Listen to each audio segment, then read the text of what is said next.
Oh my God. Holy crap, Broncos country. I am finally home from what was one of the most emotionally draining football games of my entire life. The Denver Broncos defeated the Indianapolis Colts 31-13 today, but the score may indicate it was a comfortable win for the Broncos, but if you'd watched the game, you knew that it wasn't. The Broncos had to grind out a really tough, hard-earned win. They were down 10-0 after they had given up an opening drive touchdown to Anthony Richardson on the ground, and then they come out on their first offensive possession. Bo Nix throws a terrible interception. It would be his first of 3 bad interceptions on the day. Neither one of Bo Nix's picks in the Cleveland Browns game were his fault. All 3 of these interceptions were his fault, and they were all poorly timed. The Broncos eventually did respond after going down 10-7. They scored a touchdown. They were able to get within 1 score. The Cleveland Browns, they get a field goal prior to halftime. Bo Nix and the Broncos have a chance there, driving downfield, coming out of halftime to take the lead, and he ends up throwing interception number 2, another really bad decision. His footwork was not great in this game. His decision-making was questionable in this game. I'll just come out and say it. Bo Nix sucked today. He did. And I'm somebody who has defended Bo Nix staunchly since he was named the starter. And even before that, I have been one of Bo Nix's biggest supporters, but I'm not afraid to say that he played like busted ass today. He did make a couple plays there in the second half, helped the Broncos get into position, but the play that ultimately helped the Broncos out big time was obviously that Jonathan Taylor goal line fumble. He broke away for what should have been a 41-yard touchdown. That's right after the Broncos threw that interception coming out of the half. It looked like at that point the game was over, but Jonathan Taylor made an egregious mental error. He didn't hold on to the ball as he was crossing the goal line. He was trying to celebrate and show off, and he pulls a Deshaun Jackson. He fumbles the ball, and it results in a touchback. It takes 7 points off the board for the Colts and keeps it a 1-score game. It was still like pulling teeth, though, for the Broncos after that point.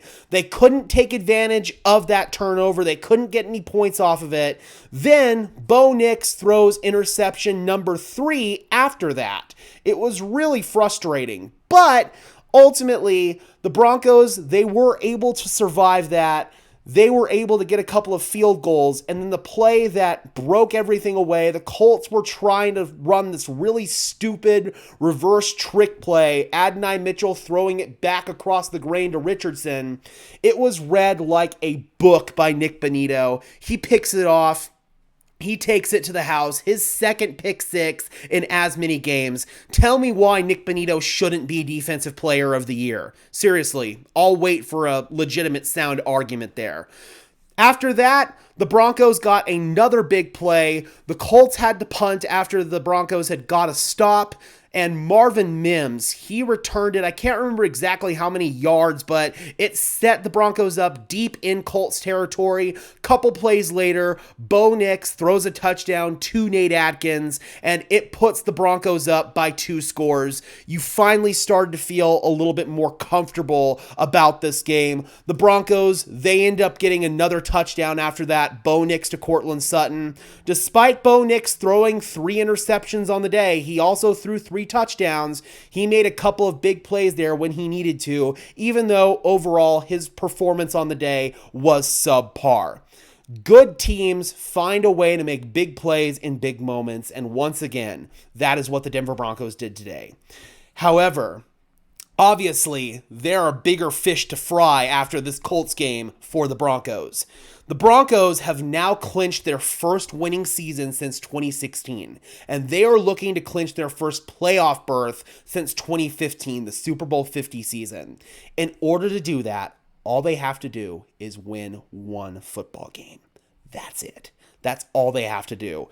Everything worked out about as swimmingly as you could ask it to work out for the Broncos in terms of all of the other help that they got. The Steelers, that was obviously a really tough loss that they took. Now, the Pittsburgh Steelers are in danger of potentially losing the lead on the AFC North. The AFC North is the only division in the NFL or in the AFC that has not been decided yet. So, at this point, the Ravens could potentially bump themselves up here and the Steelers could bump themselves up down here. So, yeah, that's something that I'm definitely going to be keeping an eye on because the Broncos are currently sitting as the 6th seed, and the Broncos are probably going to ultimately end up playing whoever wins the AFC North. So, definitely keep an eye on that. The big domino, besides the Broncos obviously taking care of their own business, the Houston Texans defeated the Miami Dolphins today. The Miami Dolphins, although they are still mathematically in contention, they only have a 6% chance, and they have now a 6-8 record. Same with the Bengals and same with the Colts. If the Denver Broncos win this game coming up against the Chargers, then not only will they clinch a playoff berth, then they will basically guarantee that they're going to be higher than the 7th seed.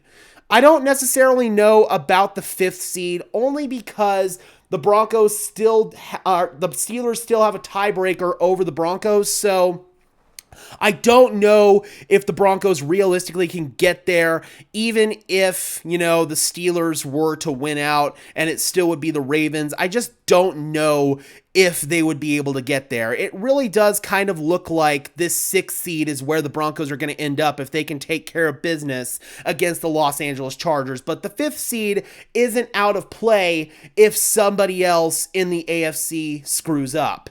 If the Ravens screw up or if the Steelers screw up, then the 5th seed is not out of play here for the Denver Broncos at all.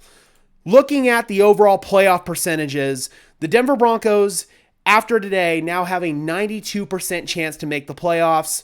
One more win will officially get them in, dude. After everything that was said about this Broncos team last year, or entering this year, from Russell Wilson getting released to Justin Simmons getting released, everybody's saying that this team doesn't have talent. They're not going to win more than 4 or 5 games. Vegas setting the over-under for this team at 5.5 wins.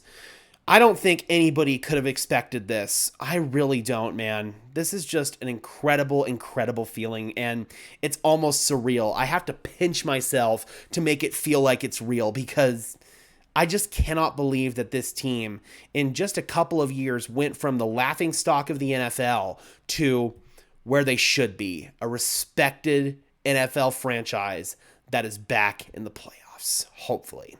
All right, Broncos country, be sure to leave a like on this video as well as subscribe and ring the bell so these videos appear in your notification feed. I would really appreciate it, guys. Those are both free and easy ways to show your support. It helps tell YouTube's algorithm to push us out, and it helps us get seen by more and more members of Broncos country just like you and me. And until next time, guys, I'm your host, Gage Madrid, saying peace out.